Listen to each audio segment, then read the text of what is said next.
Bonjour à tous.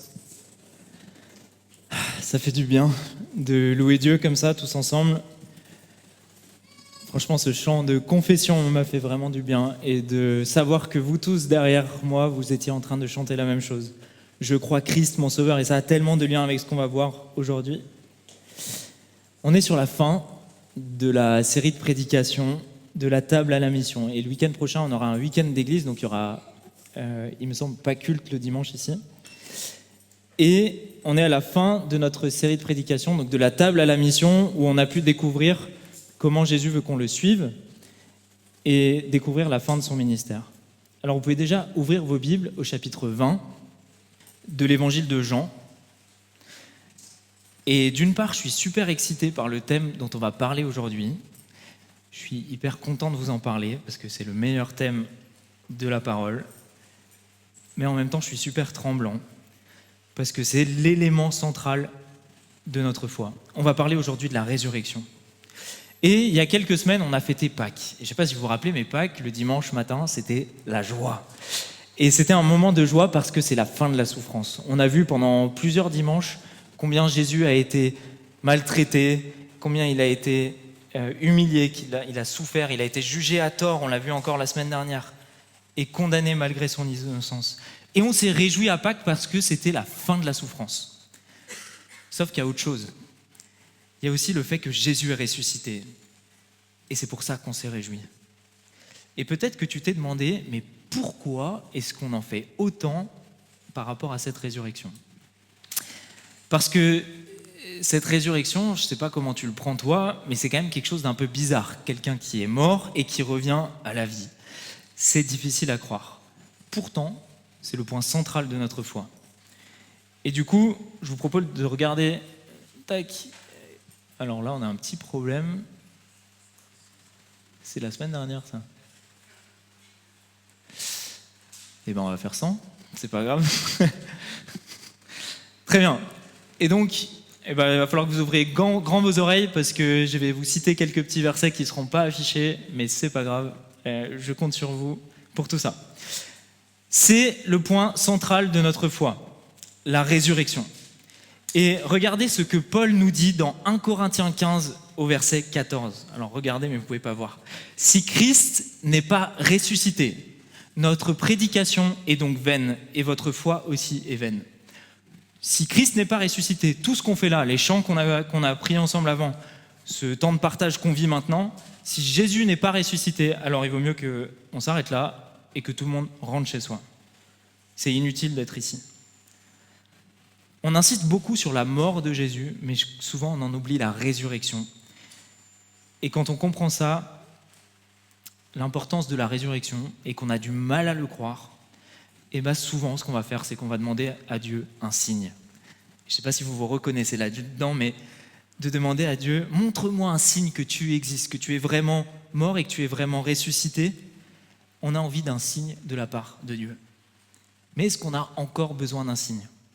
C'est ça le titre de la prédication. Est-ce qu'on a encore besoin d'un signe ? Je me dis que ça devait être tellement plus facile pour les disciples de croire à leur époque. Et bien les amis, je vous propose qu'on aille à la découverte de comment Jésus a apparu à ses disciples et comment il s'est révélé à eux. On va aller voir ce signe-là que Dieu leur a donné. Donc prenez vos Bibles et je vais juste vous introduire en vous demandant d'imaginer. Imaginez-vous la scène. Plus tôt, ce matin, donc c'était un dimanche, plus tôt ce matin, Marie est venue voir les disciples parce qu'elle a vu Jésus au tombeau et il lui a parlé. Et elle va venir voir les disciples et leur raconter ça. Suite à ça, la réaction des disciples, tout de suite, il y a Jean et Pierre qui courent, ils font la course, ils vont jusqu'au tombeau et il y en a un des deux, Jean, qui regarde dans le tombeau, qui voit les bandages et qui croit que Jésus est ressuscité. Ensuite, et ça on ne l'a pas lu, mais c'est dans d'autres évangiles, il y a 2 disciples qui se rendent dans un village à côté de Jérusalem et Dieu leur apparaît sur la route. Et alors ils font demi-tour et ils vont raconter aux disciples qu'ils ont vu aussi Jésus. Puis Jésus a encore apparu à Pierre. Tout ça sur la même journée. Et alors le soir là, c'est grosse réunion de crise. Ok, il y en a plusieurs qui ont vu Jésus, il y en a d'autres qui ne l'ont pas encore vu. Qu'est-ce qui se passe ? Réunion de crise, et c'est là que notre texte commence. Regardez au verset 19 du chapitre 20. de l'évangile de Jean. Ce même dimanche, dans la soirée, les disciples se sont rassemblés dans une maison dont ils avaient verrouillé les portes, parce qu'ils avaient peur des Juifs. Jésus vint, il se trouva là, au milieu d'eux, et il leur dit « Que la paix soit avec vous ». Tout en disant cela, il leur montra ses mains et son côté. Les disciples furent remplis de joie parce qu'ils voyaient le Seigneur. « Que la paix soit avec vous », leur dit-il de nouveau. « Comme le Père m'a envoyé, moi aussi je vous envoie. » Après avoir dit cela, il souffla sur eux et leur dit « Recevez l'Esprit Saint. Ceux à qui vous remettrez leurs péchés en seront tenus quittes, et ceux à qui vous les retiendrez en resteront chargés. » Ok, on s'arrête là pour la lecture déjà. Regardez les disciples. Jésus est apparu ressuscité à certains d'entre eux, et ils sont là en ce moment même en train de se le raconter. Mais ils ont peur. Alors ils se sont enfermés à double tour dans leur maison parce qu'ils ont peur de finir comme Jésus, arrêtés, battus, mis à mort par les Juifs. Et les disciples, eux, ils savaient que Jésus allait ressusciter. Ils devaient en avoir l'assurance. Normalement, ça aurait dû être clair pour eux depuis le début, parce que Jésus leur avait dit. Mais pourtant, là, ils sont en panique et ils ont besoin d'une révélation. Ils ont besoin que Jésus vienne pour qu'ils puissent croire et être rassurés. Alors regardez ce que Jésus a fait. Il vient à leur rencontre. Il vient lui-même au milieu d'eux et il leur dit que la paix soit avec vous. Moi, je veux juste dire, Seigneur Jésus, tu es merveilleux. Merci pour ton amour et ta patience envers ceux que tu appelles tes frères, tes disciples. Parce que là, les disciples, ils ont peur des Juifs, mais par rapport à ce qu'ils viennent de faire vis-à-vis de Jésus. Vous vous rappelez, Jésus, ils l'ont abandonné et ils ont fui, ils ont déserté. Mais par rapport à ce qu'ils viennent de faire à Jésus, ils devraient plus avoir peur de Dieu que des Juifs quelque part. Ils viennent de reproduire exactement ce que Adam a fait dans le jardin d'Éden. Ils ont fui. Même Pierre l'a renié 3 fois, on l'a vu la semaine dernière. Jésus, il aurait pu les reprendre et leur faire des reproches à tous. Et comme Dieu, son Père, est allé à la rencontre d'Adam, quand il était en fuite, Jésus, il vient à leur rencontre et il les rassure, sans leur faire aucun reproche. Et ça, c'est tellement inspirant. C'est ça qui se passe quand on pardonne vraiment. Christ ressuscité, les amis, il a déjà pardonné le mal. Merci Seigneur. Et après, Jésus, qu'est-ce qu'il va faire? Quand il se montre qu'il est rassurant, il va donner sa paix qu'il avait promis. Et regardez cette phrase, pourquoi est-ce que Jésus va la répéter 2 fois? Que la paix soit sur vous. À votre avis, pourquoi? Parce que la paix soit sur vous, en fait, c'est une salutation qui est assez banale chez les Juifs. C'est pour dire bonjour, que la paix soit sur toi. Et Jésus, il va le répéter 2 fois, parce que cette phrase, elle est devenue beaucoup trop banale. Il va le répéter 2 fois et il va en faire une réalité, conformément à ce qu'il a promis. Il va leur dire, je vous donne ma paix, pas comme le monde la donne. Et il va accomplir quelque chose qu'il avait annoncé, et qui avait déjà été annoncé d'ailleurs dans l'Ancien Testament, dans le livre d'Ésaïe, chapitre 9, verset 6. Il instaurera la paix qui durera toujours. C'est ça que fait le Messie. Et Quentin nous l'a rappelé la semaine dernière, Jésus, ce qu'il vient faire, ce n'est pas une révolution politique où il vient instaurer la paix des Juifs face à l'oppression romaine. Non, ce que Jésus vient faire, c'est une révolution dans les cœurs, instaurer son royaume et instaurer la paix dans les croyants. Alors merci Jésus pour la paix que tu donnes généreusement à celui qui croit. Avant qu'on regarde la suite du texte, je ne sais pas s'il y a un détail qui vous a marqué, mais on a un problème dans ce texte. Est-ce que vous avez vu que Jésus vient au milieu des disciples alors que même toutes les portes sont fermées? C'est pas comme ici où toutes les portes sont ouvertes et Jésus pourrait venir. Tout est bouclé, fermé à 100%. Donc soit Jésus, c'est le roi des crocheteurs, soit il est capable de... C'est le meilleur dans le cache-cache, il était déjà là. Soit il arrive et quelque part, malgré les murs et malgré les portes. Aussi étrange que ça puisse paraître, le corps de Jésus ressuscité, il n'est pas limité par la vie naturelle et il n'est pas non plus limité à la matière. Ça, quand je l'ai lu, ça m'a fait vraiment bizarre. Oui, Jésus est capable de venir et d'apparaître là, ici, au milieu des disciples, sans ouvrir les portes. Et les disciples, ils sont hyper étonnés de ça. Luc, dans son évangile, il nous dit que même les disciples, au début, quand Jésus est apparu, ils ont cru que c'était un esprit.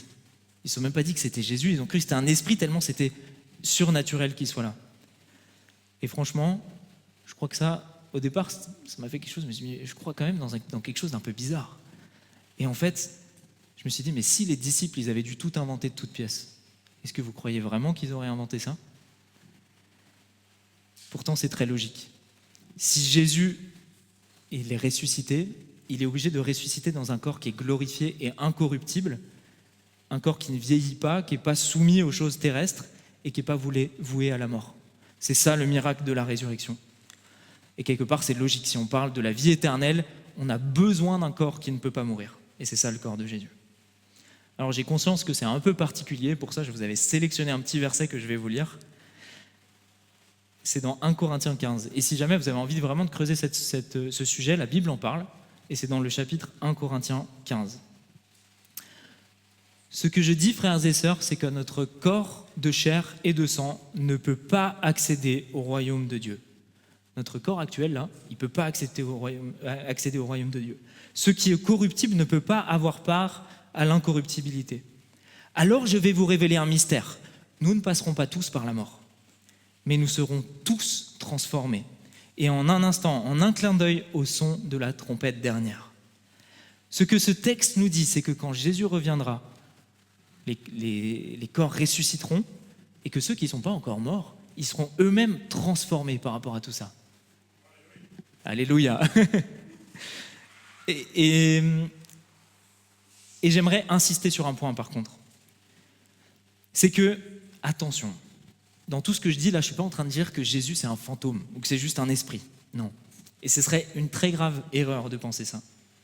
Jésus-Christ est bien ressuscité dans un corps qui est glorifié, oui, immortel, oui, mais qui a des propriétés différentes d'une autre, oui, mais ça reste un corps. Il est vivant et présent physiquement avec les disciples. Il peut même manger, parler, être touché et marcher. Et pour ça, je vous propose de regarder du coup ce que Jésus lui-même dit à ses disciples. Parce que tout ça, c'est troublant. Et donc Jésus, il va leur dire, « Pourquoi êtes-vous troublés ?» leur dit-il. « Pourquoi les doutes envahissent-ils votre cœur ? Regardez mes mains et mes pieds et reconnaissez que c'est bien moi. Touchez-moi et regardez, car un esprit n'a ni chair ni os. Or, vous voyez bien que j'en ai. » Tout en disant cela, il leur montra ses mains et ses pieds. Mais ils étaient si heureux qu'ils ne parvenaient pas à croire et restaient dans l'étonnement. Alors, qu'est-ce qu'il a fait, Jésus ? Il leur a demandé, « Est-ce que vous avez quelque chose à manger ?» Et ils lui présentèrent un morceau de poisson grillé. Il le prit et le mangea sous leurs yeux. Jésus, là, il a conscience que le miracle, il est de l'ordre du surnaturel. Et pour ça, qu'est-ce qu'il va faire ? Il va tout simplement manger devant ses disciples pour leur montrer qu'il est bien vivant. Les amis, Jésus ressuscité, il est vivant. Et c'est ce que Jean va nous décrire exactement dans le texte au verset 20. Il leur dit, il leur montra ses mains et son côté. Et c'est pour ça que Jésus, il va venir à la rencontre des disciples. Jésus il va venir à la rencontre des disciples et leur montrer ce dont ils ont besoin pour croire. Alors, ils sont rassurés, ils sont convaincus et ils croient. Et qu'est-ce que c'est la réaction quand on voit Jésus ressuscité, les amis ? Regardez dans le texte, ils sont remplis de joie parce qu'ils voient le Seigneur. Là, pour le coup, on aimerait bien être à leur place. Ce qu'il avait dit est accompli. Parce que ça, Jésus il l'avait déjà dit. Regardez dans Jean 16, verset 22, il a dit « Vous de même, vous êtes maintenant dans la douleur, mais je vous verrai de nouveau. Alors votre cœur sera rempli de joie, et cette joie, personne ne pourra vous l'enlever. » Alors j'imagine toute l'émotion qu'il doit y avoir à ce moment-là. Ça doit être absolument merveilleux. Tous ceux qui ont perdu espoir, là, les disciples qui ont perdu espoir, ils retrouvent espoir. Ils étaient tristes et abattus et maintenant ils sont dans la joie. Et c'est exactement ça que j'ai vu chez tous les jeunes convertis de cette église. Ils ont reçu une joie que personne ne peut leur enlever. Et alors toi, qui es chrétien, est-ce que tu l'as encore cette joie que personne ne peut enlever? Ou est-ce que toi-même tu as essayé de la taire? Qu'est-ce que tu as fait de la joie du ressuscité? Parce que les amis, on aura le temps de se réjouir après, mais Jésus est vivant et c'est sur sa résurrection qu'on peut avoir de l'espoir. Tous ceux qui invoqueront le Seigneur seront sauvés. Ça, c'est ce que Paul nous dit dans Romains 10. Tous ceux qui invoqueront le Seigneur seront sauvés. Mais comment feront-ils appel à lui s'ils n'ont pas cru en lui? Et comment croiront-ils en lui s'ils ne l'ont pas entendu? Et comment entendront-ils s'il n'y a personne pour leur annoncer? Et comment y aura-t-il des gens pour l'annoncer s'ils ne sont pas envoyés? Et bien Jésus, c'est exactement ce qu'il va faire. Pour que tous ceux qui invoquent le Seigneur soient sauvés, il va nous envoyer, nous ses disciples.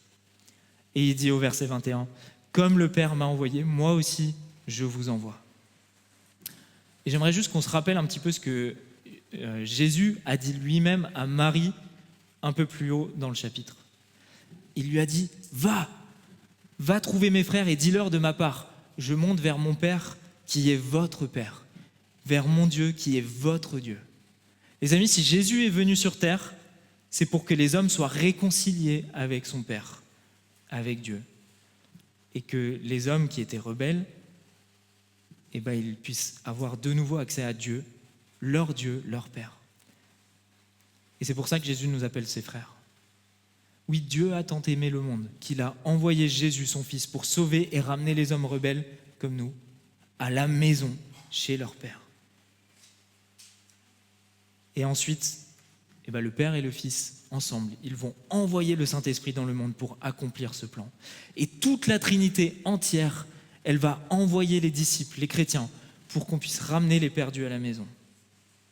Oui, Dieu Tout-Puissant a décidé de t'utiliser, toi qui es chrétien, pour racheter des âmes et sauver des perdus.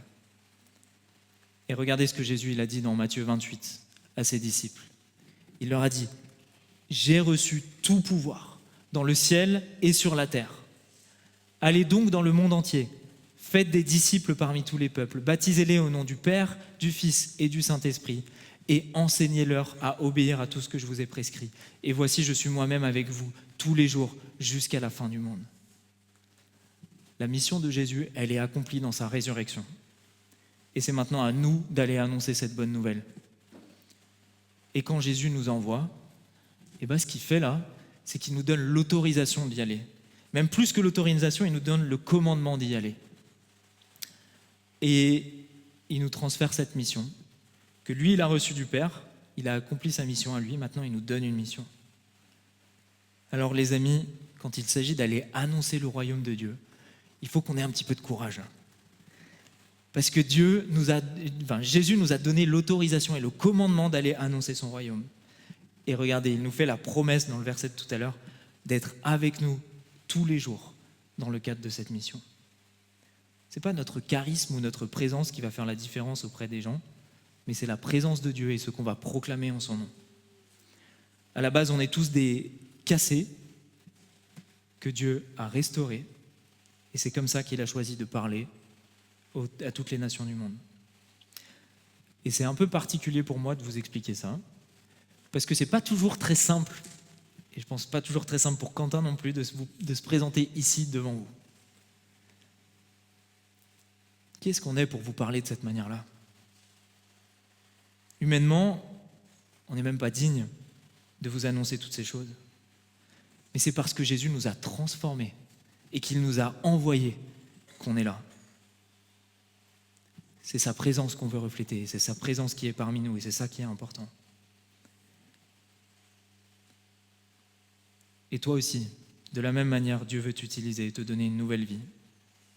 Mais attention, cette mission-là que Jésus nous donne, on ne peut pas l'accomplir tout seul.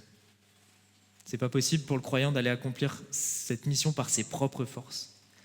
Jésus a reçu tout pouvoir dans le ciel et sur la terre, et il est avec nous. Mais regardez ce qu'il fait ensuite dans le texte. Il envoie l'Esprit Saint. Verset 22, « Après avoir dit cela, il souffla sur eux et il leur dit, recevez l'Esprit Saint. » Alors là, on a un petit problème. Parce qu'il y a un débat là, et il y a un débat que je n'ai pas réussi à 100% trancher entre est-ce que là maintenant, Jésus est en train d'envoyer le Saint-Esprit à ses disciples et ses disciples reçoivent le Saint-Esprit maintenant, ou est-ce que c'est ce qui va se passer à la Pentecôte bientôt? Et alors il y a deux avis, donc je vais juste vous les dire rapidement. Certains pensent que le Saint-Esprit est envoyé à ce moment-là, particulièrement pour les apôtres, et que les apôtres sont les seuls à avoir le Saint-Esprit pendant une période de temps. Et ce qui nous fait penser ça, c'est que Jésus, là, il est vraiment autoritaire, et à la manière dont il le fait, recevez le Saint-Esprit, c'est un commandement. Mais il y a l'autre école, et l'autre école, c'est de dire que Jésus, il promet le Saint-Esprit en proclamant sur eux cette parole de recevez le Saint-Esprit, parce que ça va s'accomplir dans un futur proche. Et tout ça, pourquoi est-ce que ça c'est aussi vrai? Mais parce que Jésus lui-même a dit qu'il doit partir pour que le Saint-Esprit puisse venir. Alors je pense que la vérité est sûrement quelque part entre les deux. Je ne limiterai pas l'action du Saint-Esprit en me disant qu'il ne peut pas agir tant qu'il n'y a pas la Pentecôte. Mais en même temps, Jésus a dit qu'il devait partir pour que le Saint-Esprit vienne. Alors peut-être que les disciples ont reçu le Saint-Esprit à ce moment-là, peut-être qu'ils l'ont reçu plus tard, peu importe. Dans les deux cas, par contre, ce verset, il ne mentionne absolument pas qu'il y a deux moments pour recevoir le Saint-Esprit. Un premier maintenant et un deuxième à la Pentecôte pour les apôtres. Ça, c'est pas vrai. Il y a un seul baptême et une conversion où le Saint-Esprit vient établir sa demeure dans le croyant. Et ça, c'est un point important. Toi qui crois que Jésus est ressuscité, toi qui crois en Jésus, le Saint-Esprit vit en toi. C'est ça la promesse de Jésus.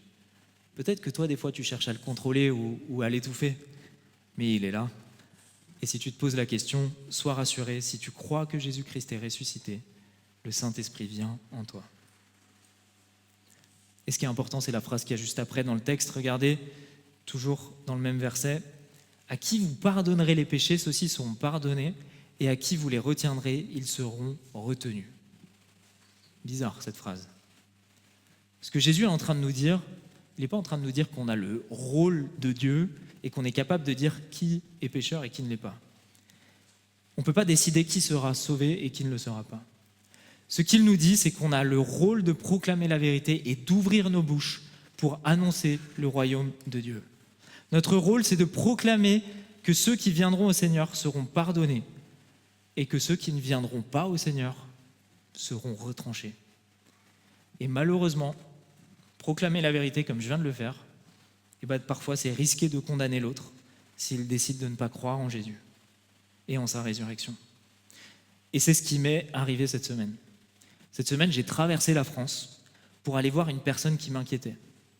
Et je ne savais pas quoi lui dire, ni comment réagir. Alors j'ai demandé à mon GDM de prier. Et déjà, je vous encourage vraiment à le faire parce que c'est incroyable. Quand l'Église se met à prier, Dieu agit puissamment. Et Dieu a parlé.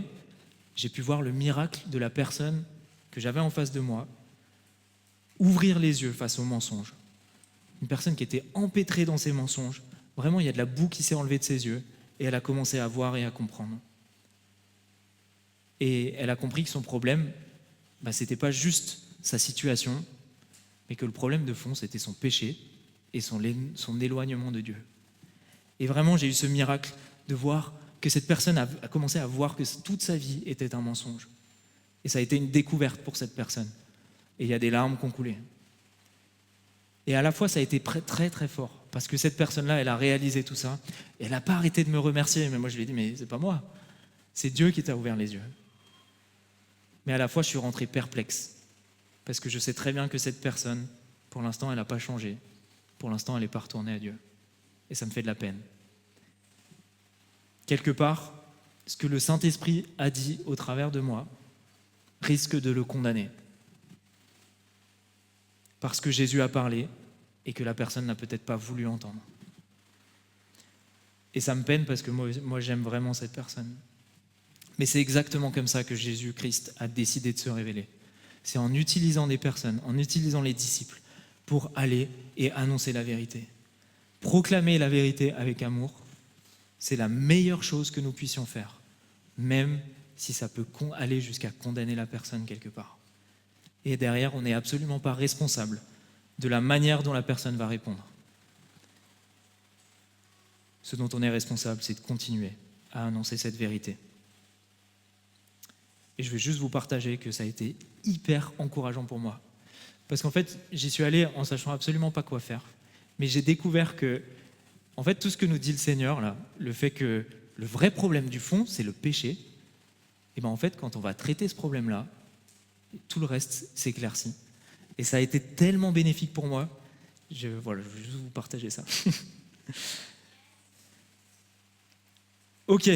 Bon, maintenant qu'on sait tout ça et qu'on sait qu'on a, on a une mission, que le Saint-Esprit est avec nous, ok. Mais là, on n'a toujours pas répondu à notre question. Est-ce qu'on a encore besoin d'un signe ?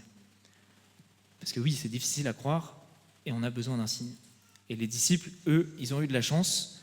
Ils ont vu Jésus, ils ont eu ce signe. Mais est-ce que moi, j'aurais cru aussi à leur place ? Comme ça, sûrement. Eh bien, ou pas. Regardez. Verset 24, on reprend la lecture. L'un des 12, Thomas, surnommé le jumeau, n'était pas avec eux lors de la venue de Jésus. Il en manquait un la dernière fois, Thomas. Les autres disciples lui dirent « Nous avons vu le Seigneur !» Mais il leur répondit « Si je ne vois pas la marque des clous dans ses mains, si je ne mets pas mon doigt à la place des clous, si je ne mets pas la main dans son côté, je ne croirai pas. » 8 jours plus tard, les disciples étaient de nouveau réunis dans cette maison. Et cette fois-ci, Thomas était avec eux. Alors Jésus vint, alors que toutes les portes étaient verrouillées. Il se tint au milieu d'eux et il leur dit « Que la paix soit avec vous. » Puis il dit à Thomas « Place ton doigt ici, vois mes mains, avance ta main et mets-la dans mon côté. Ne sois pas incrédule, mais crois. » Et Thomas lui répondit « Mon Seigneur et mon Dieu. » Jésus lui dit « Parce que tu m'as vu, tu crois ? Heureux ceux qui croient sans avoir vu. » Encore une fois, là, les portes sont fermées et Jésus vient. Et même le cœur de Thomas, il est 100% fermé et Jésus vient quand même. Alors, pour comprendre l'état de cœur de Thomas, j'aurais juste besoin de quelques petits volontaires. Est-ce que je peux avoir 3 volontaires, s'il vous plaît ? Regardez, on va faire une petite expérience. Donc normalement, j'ai coupé une ficelle là qui fait pile poil le tour de la base du seau. Ok ? Vous voyez tous ? On a une. Tiens, si tu peux juste te mettre de côté. On a une ficelle qui fait la base du seau. Ok ? Et si je l'enlève, et que maintenant on lui rajoute 1 mètre, et c'est là où je vais avoir besoin de vous, donc je lui rajoute 1 mètre. Ok ?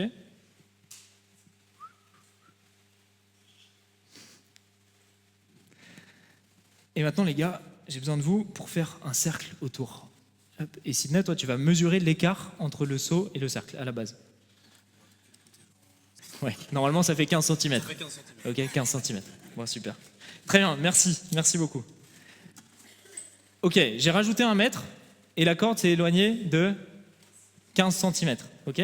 Maintenant, imaginez que je prends la même corde, et je fais le tour de toute la Terre. Toute la Terre. Vous imaginez, la corde, elle fait combien de kilomètres ? Elle fait beaucoup de kilomètres. Et je lui rajoute... Ouais, 40 000 et quelques, merci. Je lui rajoute 1 mètre, c'est-à-dire cette longueur. Combien de vous me croient si je vous dis que la corde, elle s'élève par rapport à la Terre de 15 cm ? Est-ce qu'il y en a qui ne me croient pas, déjà ? Vous me croyez tous ? Allez, qui me croit pas là ? Ceux qui me croient du coup, que ça se lève de 15 cm ? Il y en a plein qui sont indécis là.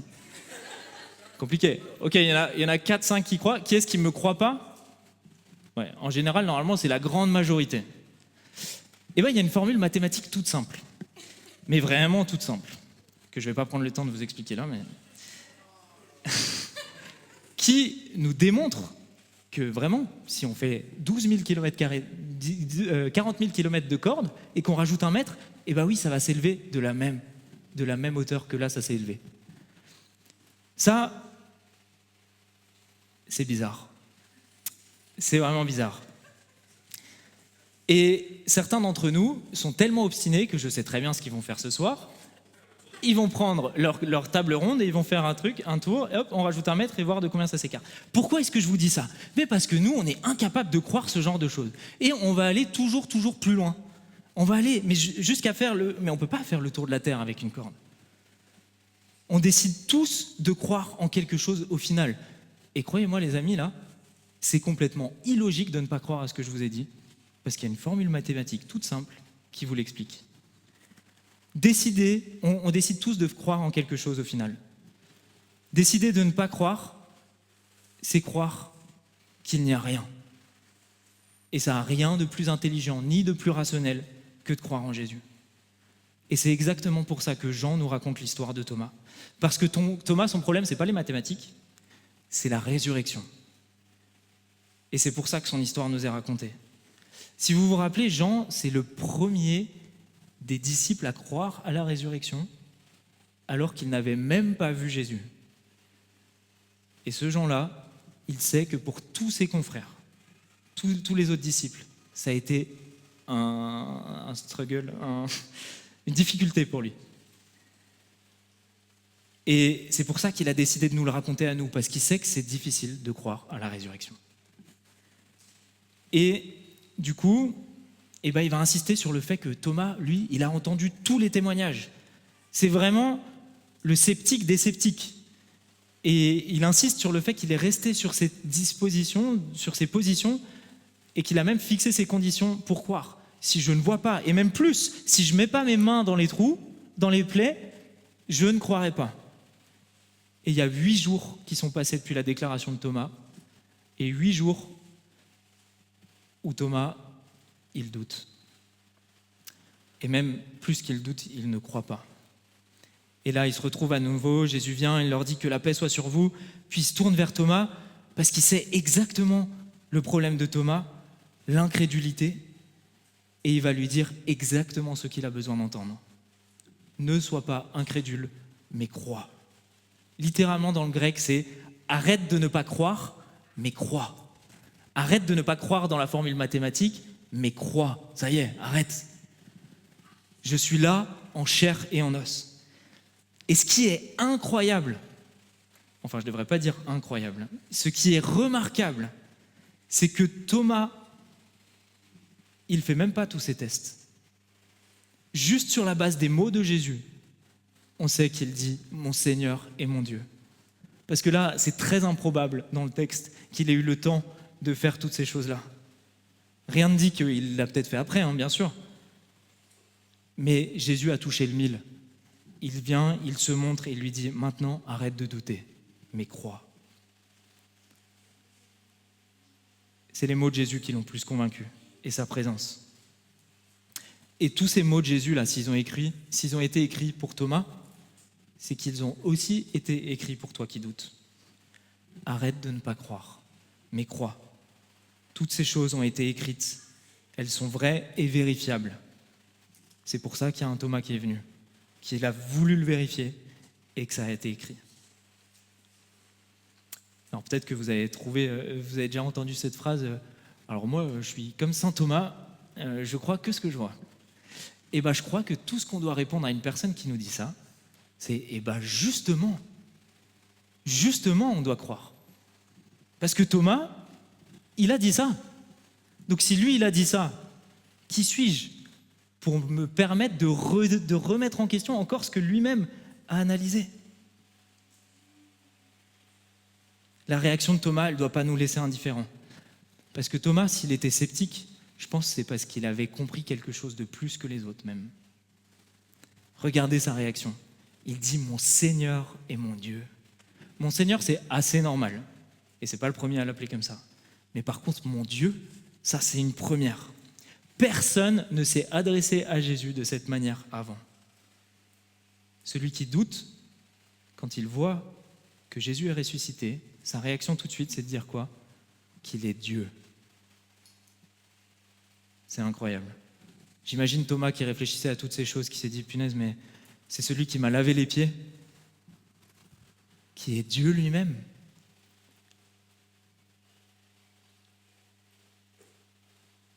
C'est parce que Jésus est ressuscité que nous pouvons attester que tout ce qu'il a dit dans son ministère, tout ce qu'il a dit pendant toute cette série de prédications et ces GDM sur la table à la mission, là, et ben c'est parce qu'il est ressuscité que tout ça, c'est vrai, et qu'on peut attester qu'il est Dieu. Ok. Et qu'est-ce que Jésus répond à Thomas ? Parce que tu m'as vu, tu crois ? Heureux ceux qui croient sans avoir vu. Je sais pas vous, mais on a un peu l'impression qu'il se moque de Thomas, là, Jésus. Mais je ne crois pas que sa question, elle souligne son échec à Thomas. Jésus, il est en train de confirmer que ce que Thomas croit, c'est juste. Il lui dit, oui, je suis Dieu, et je suis venu te chercher. Et à partir de la confession de celui qui doute, et ça c'est vraiment magnifique, pour ne pas dire incroyable, à partir de la confession de celui qui doute, Jésus il va bénir tous les croyants. Il va proclamer une bénédiction sur tous ceux qui croiront sans voir, sans vivre l'expérience de voir Jésus physiquement. Et il va dire qu'ils seront heureux, qu'ils connaîtront la même joie et la même paix que ceux qui ont été avec lui. Imaginez-vous le miracle que c'est. La paix qu'on reçoit, c'est la même que celle des disciples. Magnifique. Et certains, on a entendu des témoignages de baptême où il y en a certains qui ont vu Jésus de manière un peu spécifique, qui s'est révélé dans un rêve, qui leur a manifesté une présence particulière. Mais il y en a d'autres, comme sur le témoignage de Faustine par exemple, où, non, on a demandé des signes, mais Dieu n'a pas montré de signes. Par contre, derrière, quand Faustine a décidé de croire, toute la suite a suivi. La paix, la joie. Les amis, parce que Christ est vivant, nous pouvons être en relation avec lui et avec le Père. Thomas, il a eu son signe. Mais alors nous, est-ce qu'on a aussi le droit à un signe de la part de Dieu pour croire ? Oui. Oui, on a le droit à un signe. Mais ce signe, ce n'est pas celui qu'on demande. Ce signe, il s'appelle la résurrection de Jésus. Et on l'a déjà. L'autre question qu'on s'est posée, c'est est-ce qu'on a encore besoin d'un signe, d'un nouveau signe ? Non, ça suffit. Regardez la fin du chapitre. Jésus a accompli, c'est Jean qui nous parle, Jésus a accompli sous les yeux de ses disciples encore beaucoup d'autres signes miraculeux qui n'ont pas été rapportés dans ce livre. Mais ce qui s'y trouve a été écrit pour que vous croyiez que Jésus est le Messie, le Fils de Dieu, et qu'en croyant, vous possédiez la vie en son nom. Les amis, la résurrection, c'est le signe suffisant, choisi par Dieu pour que nous croyions.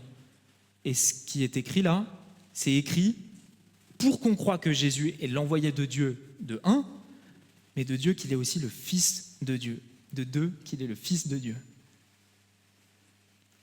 Et Jean, il nous dit qu'il a fait une sélection.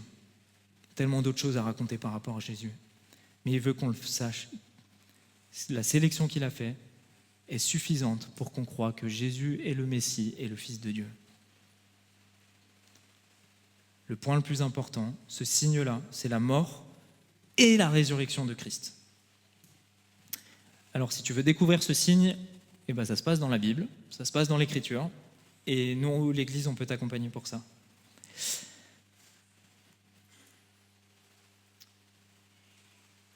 Les amis, la foi chrétienne, c'est pas une confiance vague dans quelque chose, on ne sait pas trop quoi, de flou.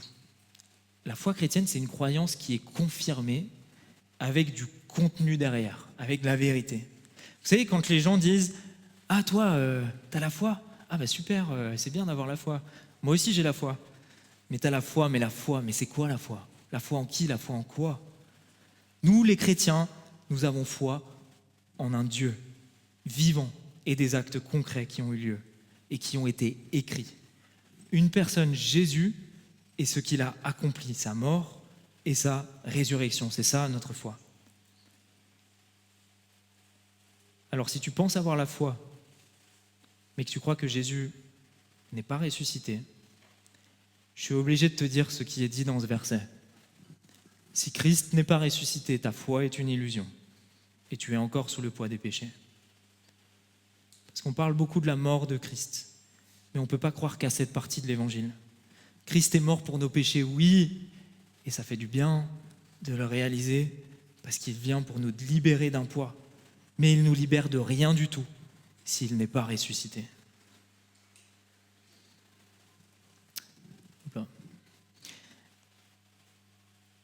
Et Jean, derrière, il va nous dire pourquoi c'est important de croire en cette résurrection. À la toute fin, les derniers mots du chapitre, c'est « pour que nous puissions avoir la vie en son nom ».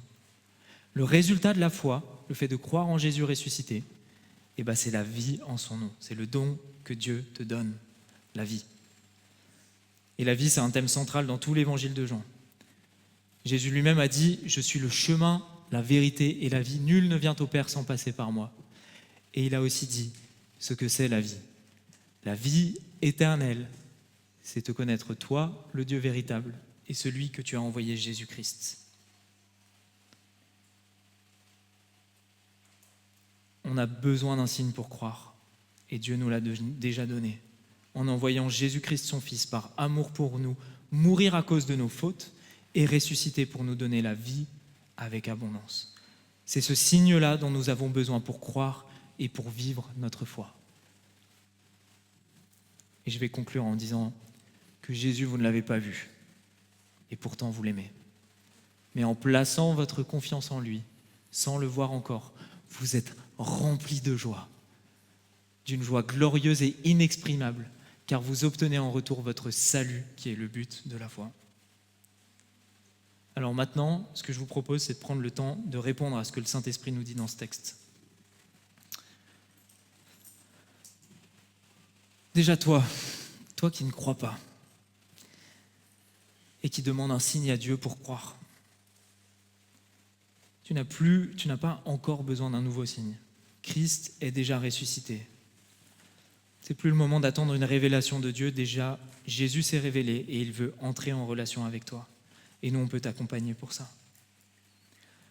Toi qui crois en Christ ressuscité, est-ce que tu as encore besoin de signes de Dieu pour vivre ta foi au quotidien ? Non plus. Il n'y a pas besoin de tout surspiritualiser dans tous les choix que tu dois faire. C'est bien de prier, mais on ne veut pas rester statique. Jésus nous a envoyés, il nous a révélé suffisamment de choses pour qu'on puisse aller et faire de toutes les nations des disciples. Et il nous envoie son Saint-Esprit, et il est présent avec nous tous les jours jusqu'à la fin du monde. Alors toi qui doutes, c'est le moment de reconnaître Christ comme ton sauveur. Parle-lui et viens à sa table. C'est pour ceux qui doutent qu'il est aussi venu et qu'il nous demande de nous remémorer son sacrifice. Alors pendant le prochain chant, si tu crois que Jésus est allé jusqu'à mourir pour toi, que son sang a été versé pour te laver de tout péché, et surtout, si tu crois qu'il est vraiment ressuscité et qu'il a tout vaincu à la croix, alors viens, lève-toi, prends ces éléments, prends ce repas avec nous et réjouis-toi parce que ton Sauveur est vivant et il t'a sauvé. Jésus-Christ est ressuscité, il est vivant.